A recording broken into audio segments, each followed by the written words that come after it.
Imana Data na Mwana na Roho Mutagatifu. Amen.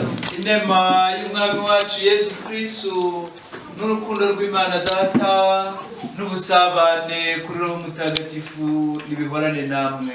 Nawe kandi muhorane. Bavandimwe, Kristu Yezu akuzwe. Iteka ryose. Abo hanze, Kristu Yezu akuzwe.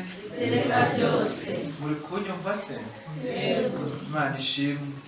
N'ibyishimo byinshi rero tuje muri uyu muryango remezo witiriwe Mutagatifu Andereya kugira ngo dusingize Imana. Turasingiza Imana kubera ibyiza byose yagiriye uyu muryango remezo. Uyu muryango remezo tukawutura Nyagasani kugira ngo ukomeze. Tugakomeza kuragiza Mutagatifu Andereya kugira ngo abawutuye abahakirwe ku Mana. Turahimbaza rero uyu munsi mukuru ubundi wo ku itariki ya 30 z'ukwezi kwa 11, ariko kugira ngo tuhimbaze neza tukaba twarabyimuriye uyu munsi turawuhimbaza turi muri Adventi, aho tuzirikana ko dutegereje umukiza. Bavandimwe rero muze koko tumaze twicishe bugufi mu maso y'Imana, maze dusabe Nyagasani atubarire ibicumuro byacu. Iki gitambo tugiye kumutura acyakire dufite imitima isukuye. Nyagasani Yezu watumwe gukiza abafite umutima wicuza, Nyagasani tubabarire.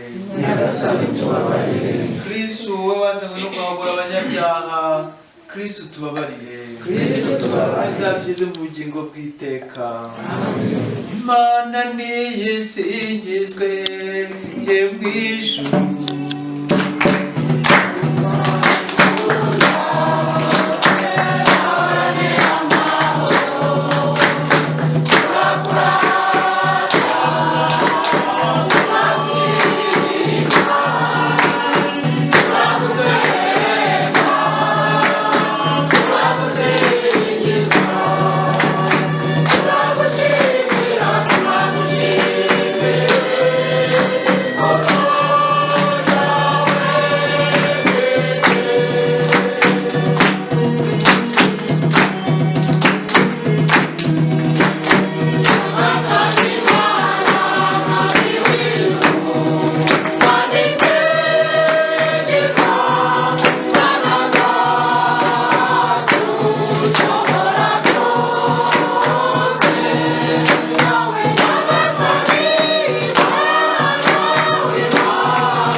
dore inzira ni mube ariyo munyuramo.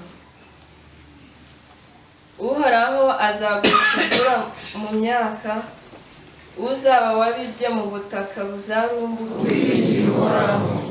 mbega ukuntu ari byiza kuririmba Imana yacu, ntibigira uko bisa kuyisingiza uko bikwiye. Uhoraho we wubatse Yeruzalemu bundi bushya, azakoranya impabe za Isiraheli.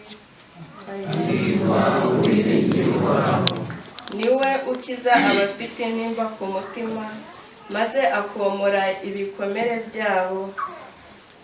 Amenya kubarura inyenyeri zibaho, akazivuga zose mu mazina yazo. hahirwa uwiringira Uhoraho. Umutegetsi wacu ni igihangange, ni umunyamaboko, ubwenge bwe ntibugira urugero. Uhoraho ashigikira ab'intamenyekana, naho abagome akabacisha bugufi. hahirwa uwiringira Uhoraho.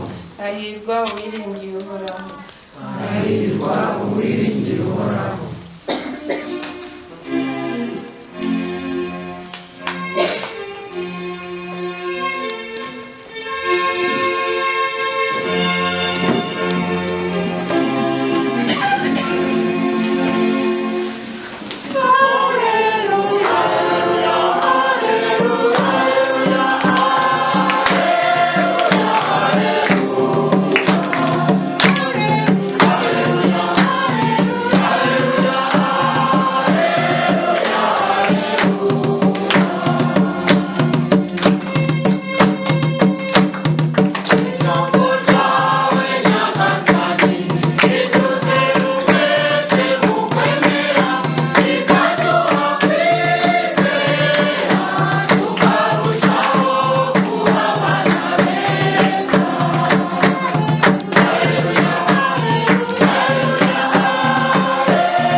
Nyagasani Yezu n'abanena hamwe.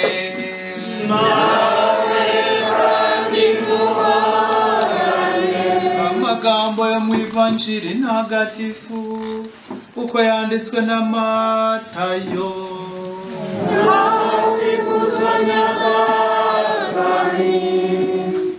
Nuko igihe yagendaga ku nkombe y'inyanja ya Galileya, abona abavandimwe babiri, Simoni bita Petero na Andereya murumuna we, bari baho baroha inshundura mu nyanja kuko bari abarobyi. Arababwira ati nimunkurikire nzabagira abarobyi b'abantu. Ako kanya basigaye inshundura zabo baramukurikira. Yigiye imbere abona abavandimwe babiri, Yakobo mwene Zebedeyi na murumuna we Yohani, bari mu bwato hamwe na se Zebedeyi, bariho basana inshundura zabo. Nuko arabahamagara. Ako kanya basigaho ubwato na se baramukurikira. Iyo ni Ivanjiri ntagatifu. Singiza Kristu.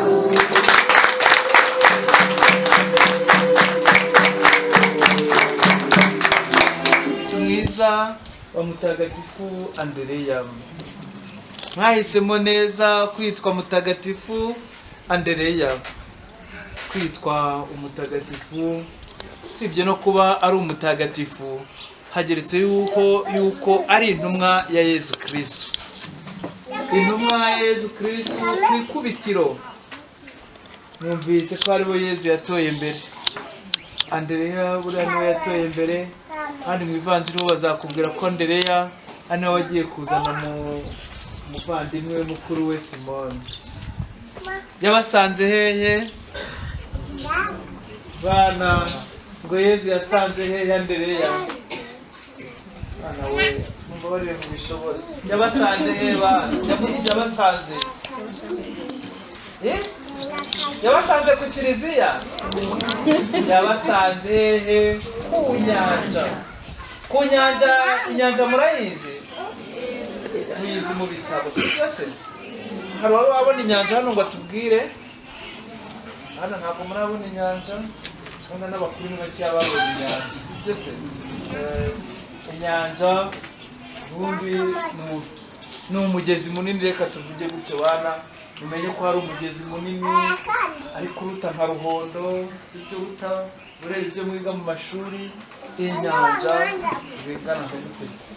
Ubu iyi ntara yose y'amajyaruguru akaba ari inyanja, nk'u Rwanda rwose akaba ari inyanja, sibyo se? Shidikanya, kudatindiganya, gukurikira nde? Yezu yabasanze ku nyanja. Padiri. Yego. Ntabwo yabasanze ku mugezi bagiye kuvoma. Bari abagabo bafite umwuga ubatunze, umwuga ari abantu kabuhariwe mu burobyi, ari abantu bafite n'ibikoresho bikomeye by'iki byo kuroba, kuko mu nyanja ho ntabwo bajyana akagati batungayo ngo ifi irazaho, ubanza badapfa no gukururamo agatimba. Mu nyanja ntibakururamo agatimba. Bari abantu bafite amato akomeye bakoresha umwuga wabo wo kuroba. Bari abantu umwuga wari ubatunze kandi wari utunze n'imiryango yabo. Mu yandi magambo bari abakire, ntacyo bari babuze. Nuko Yezu bagiye kubona babona Yezu abagezeho rero, arababwira bana, nirihe jambo yababwiye? Nimunkurikire. Hano umwana hano ubivuga, nimunkurikire Nzabagira abarobyi. Nimunkurikire nzabagira abarobyi b'abantu.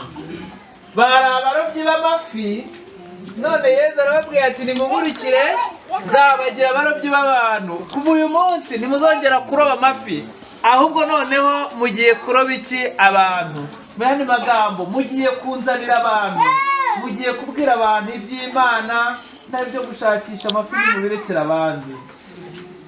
Uwaza kukubwira gutyo agusanze mu kazi kawe wapfa kubyemera? Agusanze muri butike hano, twese buri wese areba utuntu aba ahugiyemo, sicyo? Wenda hari njye bibwiye kubera ko ugiye umurimo wanjye n'ubundi bijya kuba ibyo, wenda hari nahita ngenda. Ariko se agusanze mu ishuri uri kwigisha, agusanze muri butike, agusanze uri guhinga ibirayi, usanze rero Yezu afite ahantu yagiye asanga abantu benshi. Matayo we yabasanze ari abasoresha bari gusoresha amafaranga, sibyo? Asanga ubwo mu biro. Ariko se nk'ubu Yezu agusanze abantu akubwira ati nkurikira, sigaho, wabisiga? Mwabana mwabisiga ni byiza.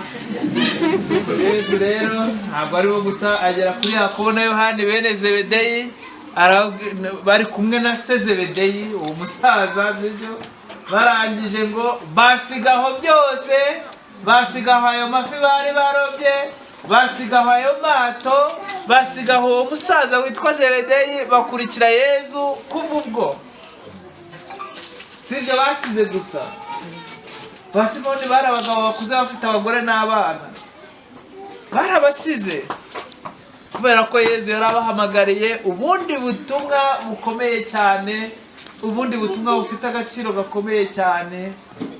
Mu yandi magambo, bari abagabo bahise bagira ukwemera, baravuga bati tubonye imaragahinda, tubonye aho gukurikira bikazagirira abantu akamaro, ndetse n'abacu bikabagirira akamaro, nabo ubwabo bikabagirira akamaro. Basigaho byose bagira gute? Baramukurikira. Kandi ari misa urataha mu rugo, kandi hano abantu b'inyuma hano ye, kandi urataha hehe? Mu rugo, sibyo? Ari ukugenda ukamarayo isaha imwe, mu mibyiziho ni isaha imwe. Ku cyumweru manza twe tutajya turenza 2 n'igice twakabije. None se uko twicaye aha ngaha nta bibabuza kujya mu misa? Jewe se nta bimbuza? Ngiye kubera ntuye muri misa, kubera mba muri misa biragoye, sibyo se? Ariko se mwewe nta ducogocogo tw'ubuzima dushobora kubabuza kujya mu misa? Byari ngombwa kujya mu misa nibura mpereye aho ngaho. Umuntu akavuga ati yewe ndajya mu ya nimugoroba y'Igifaransa, imvura ikabiraguye, yewe ndajya mu ya saa 10, n'urugero ntanze. Wajya kureba ukabona umuntu yewe muraho yemwe wenda yajya ukabona yikoreye nk'akantu aragutuye ntabwo aje kugusura uzamusigaho se uko turahaninde wari wamubwira uwo muntu ati ngwino tujyane mu misa tubanza tujye mu misa reka damwicara aho ngaho mukagasoma ibya misa mukayumvira aho ngaho siko bigenda se twese ko bitugendekera abavandimwe tegamo kujya mu bya Yesu niba warabyiye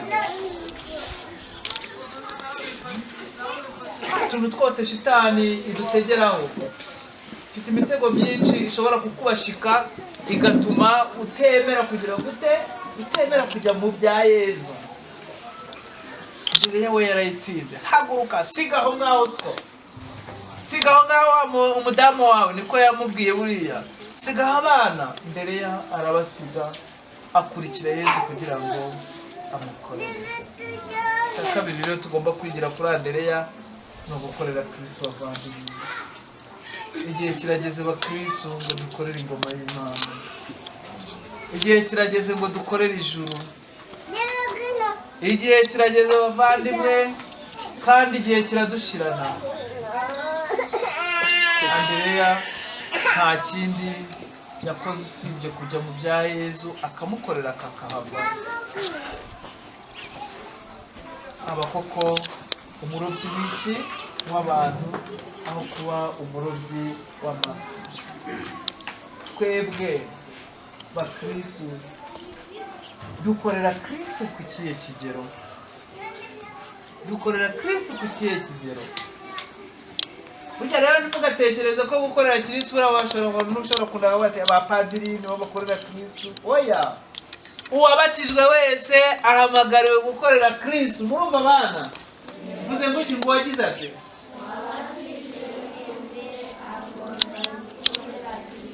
uwabatijwe wese agomba gukorera Kristo ubu bano bana batoya ushobora gukorera Yesu Kristo ndetse no kurusha abakuru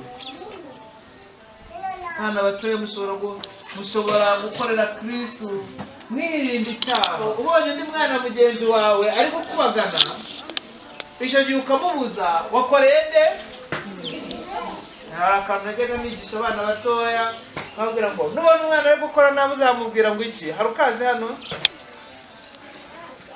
umukazi ukabigisha rero nubona umwana ari gukora nabi uzamubwira ngo iki sigaho urababaza Yezu inshuti yawe aho musubiremo none umwana ari gukora nabi uzamubwira ngo iki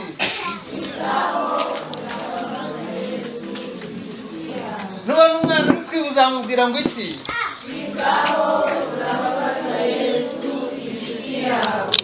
nubona umwana usuzugura ababyeyi uzamubwira ngo iki sigaho urababaza Yezu inshuti yawe duhamagarira kumwamamaza kumuvuga kumumenyesha abandi abamumenye n'abataramumenye ubwo butumwa bwa Andereya rero burakureba waba akana gatoya birakureba waba urubyiruko ubwo butumwa Andereya yakoze burakureba mu myaka no mu cyiciro waba urimo niyo waba utakivuga ntabwo warahumye kuko ntawe udahamagariwe gukora neza Andereya rero yapfuye mu ntumwa za Yesu Kristo nawe yarapfuye apfa bamwishe azira kwamamaza iki inkuru nziza ya Yesu Kristo udatindiganya rero gukurikira Yesu Kristo noneho ukinjira mu muhamagaro warangiza abasigaye ukaba intumwa nziza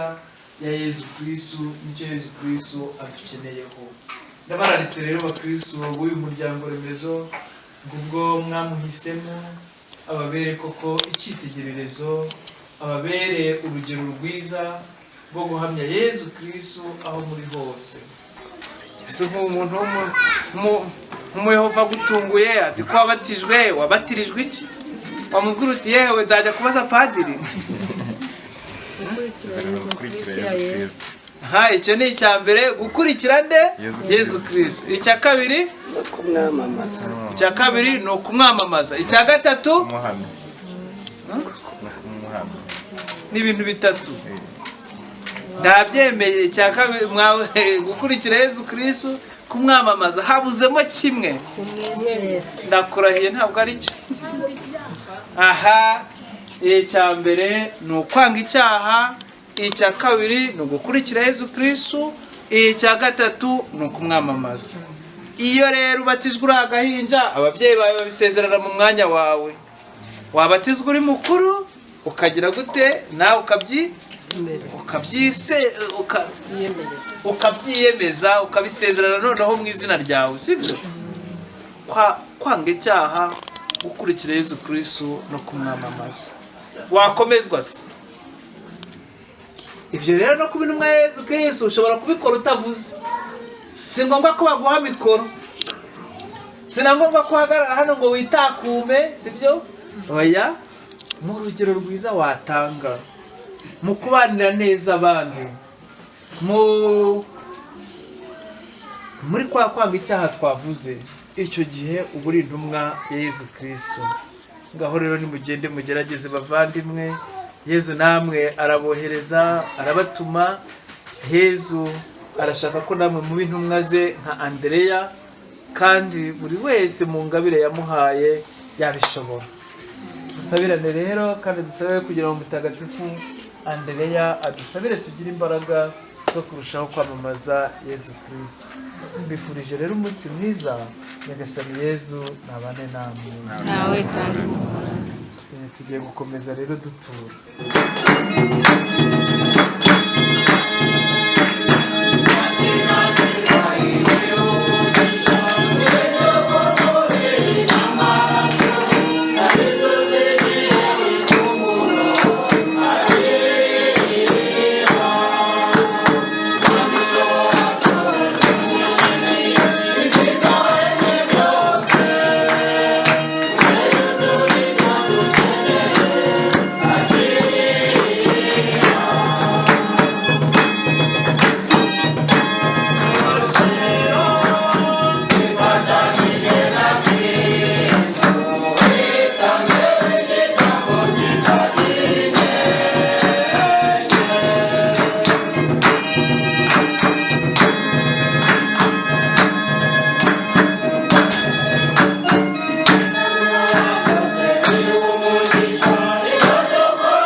data ushobora byose, nyagasani yakira ijambo duhereje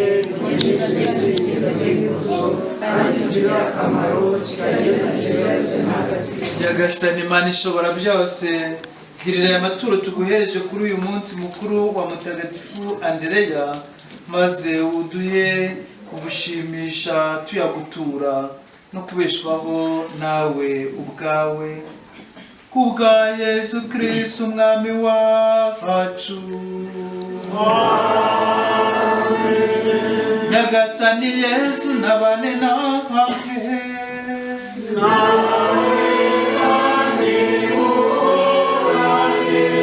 Imitima yanyu nihugukire iby'ijuru.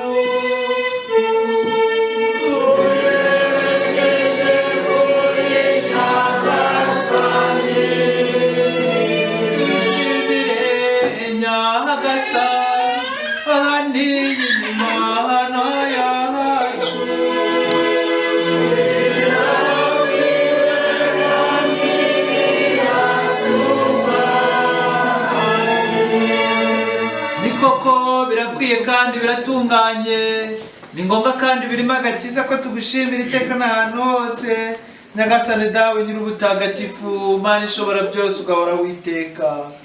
Ni wowe mushumba uhora witeka, utigera atererana imbaga yawe, ahubwo ukayiragira ukayirwanaho ubudatuza, ubigirishije intumwa zawe ntagatifu, maze ikagenga iteka n'abo bayobozi b'indahinyuka. Nibo watoyeho ibisonga by'umwana wawe hano ku isi, ubagira n'abashumba ba kiliziya. Nicyo gitumye rero twifatanya n'abamarayika n'imitwe yose y'ingabo zo mu ijuru, tugahanikira icyarimwe igisingizo cy'izina ryawe, tuvuga ubudahwema tuti:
ukaba n'isoko y'ubutungane bwose.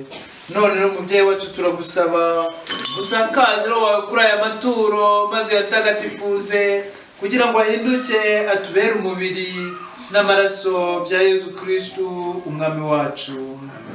Igeragiye kugabiza ububabare n'urupfu ku bushake bwe, yafashe umugati arashimira arawumanyura, nuko awohereza abigishwa be avuga ati: nimwakire maze muryeho mwese, iki ngiki koko ni umubiri wanjye ugiye kubatangirwa. Mwakire maze munyweho mwese, iki koko ni Yesu mukiza wanjye, Yesu mukiza wacu.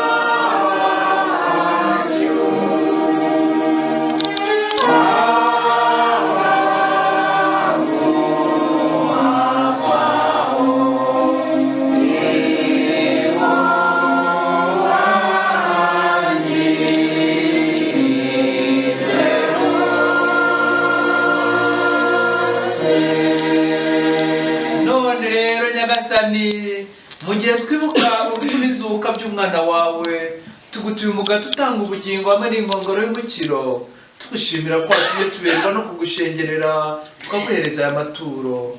Kandi turakwinginga twiyoroheje ngo twabasangirwe n'amaraso bya Kristu, Roho Mutagatifu aduhuze twunga ubumwe. Nyagasani, wibuke kiliziya yawe yagiye ku isi hose, maze uyobore ijya mbere mu rukundo, hamwe na Papa wacu Francisco, umwepiskopi wacu Vincent Harorimana, abatorewe umurimo wa Ritari bose, n'abagutura iki gitambo bose. Nyagasani, wibuke abakristo bari batuye uyu muryango-remezo, none ukaba warabahamagaye. Wibuke n'abavandimwe bacu bapfuye bafite ubwizere bwo kuzazuka, kimwe n'abandi bose bapfuye usanzwe ufitiye impuhwe, maze ubakirire mu rumuri ruguturukaho. Turakwinginze twifatanyije n'uyu muryango-remezo washatse kugushimira ngo twese tugirire impuhwe. Impuhwe zawe Nyagasani uzigirire abari mu kaga, abarwayi n'imbabare, abari mu ntambara, cyane cyane abaturanyi bacu, abavandimwe mu gihugu cya Kongo bari mu ntambara. Maze twese Nyagasani tuzashobore kugira umwanya mu bugingo bw'iteka, hamwe na Bikira Mariya umubyeyi muhire w'Imana n'uwacu, Yosefu mutagatifu umugabo udahinyuka, intumwa zawe ntagatifu, cyane cyane Andereya, bazina bacu batagatifu, Mutagatifu Francisco Saveri duhimbaza uyu munsi, bazina bacu batagatifu n'abandi batagatifu bose bakundize uko ibihe byagiye bisimburana, nuko hamwe nabo tuzagusingize tukurata kubwa Yezu Kristu umwana wawe. Dawe Mana ishobora byose, icyubahiro cyose n'ikuzo ryose bishikirizwa na Kristu, ukabihabwa hamwe nawe, ukabihererwa muri we mumwe bwa Roho Mutagatifu, uko bihora bisimburana iteka. Amen. Nk'uko twabibwirijwe n'Umukiza wacu, akabidutegeka akabitwigisha biduha nk'urugero, twongere tuvuge rya sengesho riduhuza twese turi abana b'Imana. Dawe uri mu ijuru, izina ryawe ryubahwe, ingoma yawe yogere hose, icyo ushaka gikorwe munsi nk'uko gikorwa mu ijuru. Ifunguro ritutungurire none, utware ibicumuro byacu nk'uko natwe twarira abaducumuyeho, ntuduterane mu bitosha, ahubwo dukize icyago. Amen. Nyagasani Yezu Kristu, turakwinginze udukize ibyago byose, ibihe turimo bisakazemo amahoro, impuhwe zawe ziturengere zidukize icyaha cyose turinde n'amakuba yose, mu gihe tugitegereje ya mizero mahire no kuza k'Umukiza wacu Yezu Kristu. Ubwami n'ububasha n'ikuzo ari ibyawe Nyagasani, iteka ryose. Amen. Nyagasani Yezu Kristu niwe wabwiye intumwa zawe uti mbasigiye amahoro, mbahaye amahoro yanjye. Ntiwite ku byaha byacu, ntiwite ku buhemu tukugirira Nyagasani, ahubwo wite ku kwemera kwa kiliziya yawe, maze ku bushake bwawe amahoro kandi wibumbire mu bumwe, wobaho ugategeka iteka ryose. Amen. Nimugire iteka amahoro ya Nyagasani. Mu rukundo rwa Kristu twifurizanya amahoro.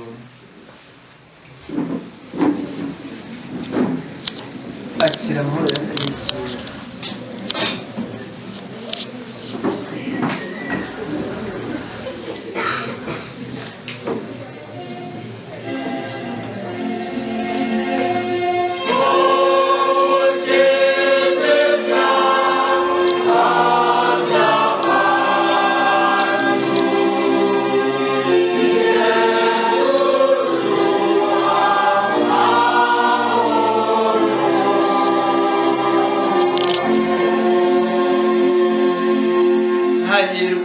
Abatumiwe ku meza ya Nyagasani, dore ntama w'Imana, dore Kristu ukiza ibyaha by'abantu.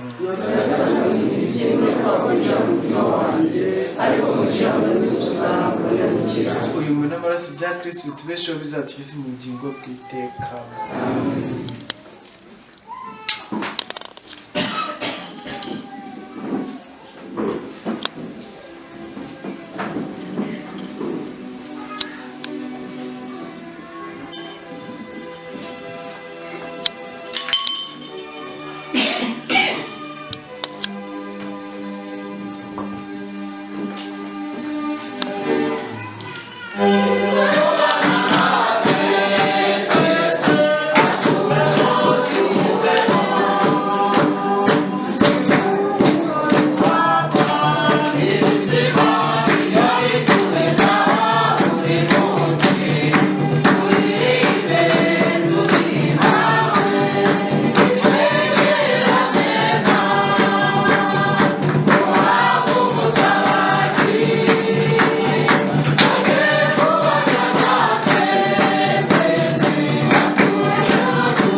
Andereya umuvandimwe wa Simoni ati twabonye umukiza ariwe bita Kristu nuko amusohoza kuri Kristu. Dusabe.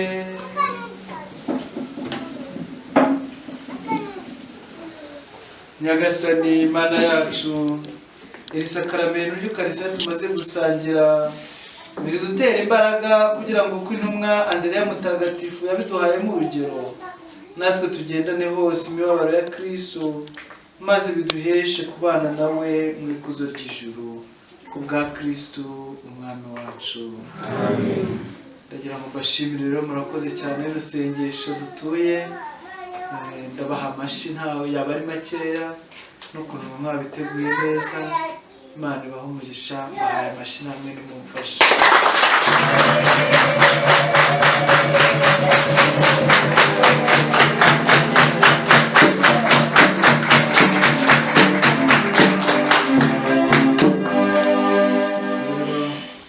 Ngiye kubaha umugisha, ibindi bikurikiraho nyuma yo kwakira umugisha w'Imana usoza misa. Nyagasani Yezu n'abane namwe. nawe kandi muhorane. Ushobora byose nabaha umugisha, Imana Data na Mwana na Roho Mutagatifu. Nimujyane kandi mugume mu mahoro ya Kristu.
Igihe gitoya ariko kitari gitoya mu Mana, ntabwo igihe gito kibaho.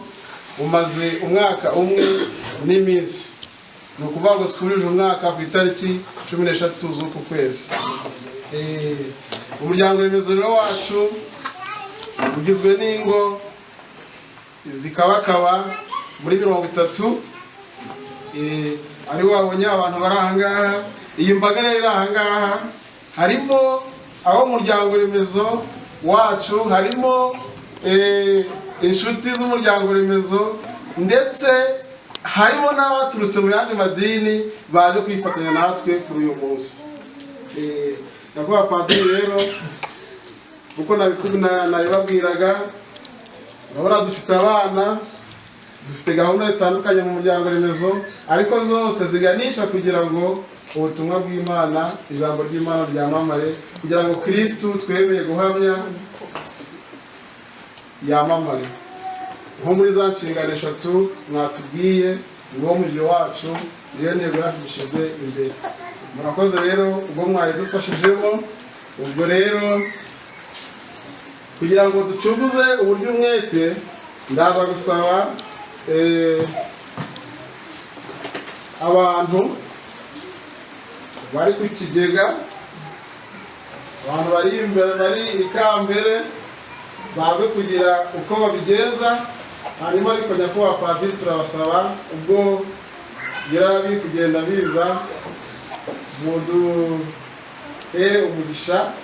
Ibyo turafatira ahangaha ari ibyo kurya, ari n'ibyo kunywa, izindi gahunda zirakurikiraho, ariko ndagira ngo rwose mwumve yuko tubahaye ikaze na yombi muri Umuryango-remezo wacu Saint Andereya-Nyarubande. Murakoze cyane.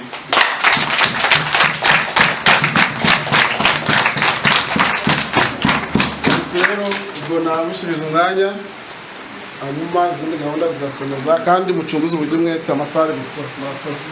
Arakoze mukuru w'Umuryango-remezo wungirije. Nagira ngo nk'uko yamaze kugisaba abasaserodoti baduhe umugisha iki funguro tugiye gufata, none hagati aho ngaho ku kigega nawe mufatanyije uburemwe n'isukana kugira ngo iyi mvura turebe ukuntu twayugama neza. Murakoze cyane.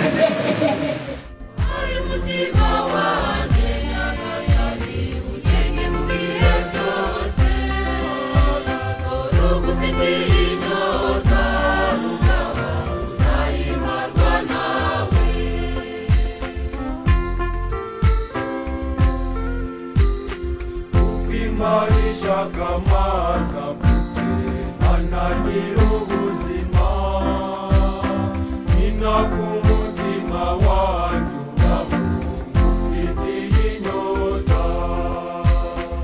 Akiza mbona nakwitura ananira ubuzima, naje ngo nkore ugushaka kwawe ufitiye inyota.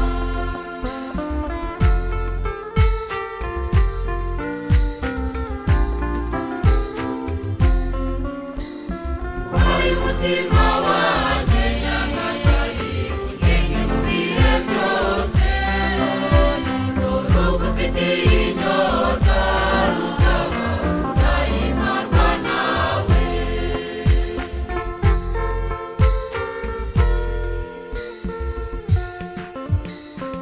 Uzi neza ugumaho n'uko